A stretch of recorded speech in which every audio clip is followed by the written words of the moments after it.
And now this, the cost of amnesty. President Obama now saying he is willing to shut down the government if Republicans won't pass funding for his immigration policy. Doug Luzader's live already in Washington in the Bureau with a breakdown on how much that's going to cost us. Douglas?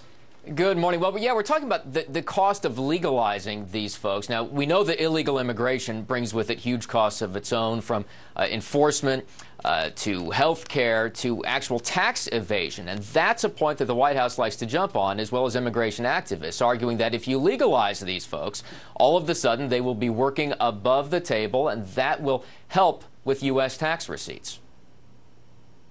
We see that on the total of about $350 billion of economic activity would basically be taken out of the shadows and be essentially legalized. In terms of wage increases, we're anticipating about $12 billion a year.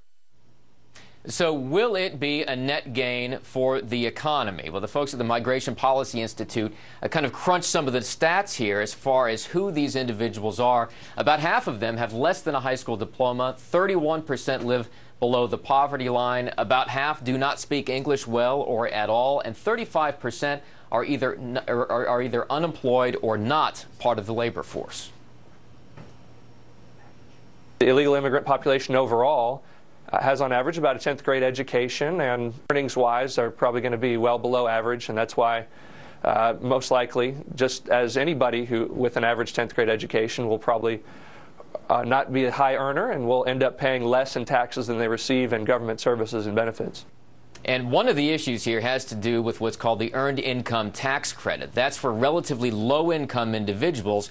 Many of these illegal immigrants would, in fact, qualify for the Earned Income Tax Credit, which means that when they file their taxes at the end of the year, instead of sending money to the government, they get money back, which is obviously a net drain on the Treasury. Steve, Brian, and Elizabeth, back to you guys. And in many cases, it can be thousands of dollars per family. All right, yeah. Doug Luzader, thank you very much. Great. Talk about a drain on our Treasury. Ainsley Earhart and her huge salary use it with us today. It's going to cost us a lot of money out of our budget. Spend it all on Black Friday, too. Yeah. Absolutely. Well, I owe you this morning, and you have a lot to bring us. Oh, all right. Let me start with this headline for you. The suspected serial killer wanted for murdering 4 people in West Virginia is now dead. Police found 39-year-old Jody Hunt in the trunk, or in his truck, I should say,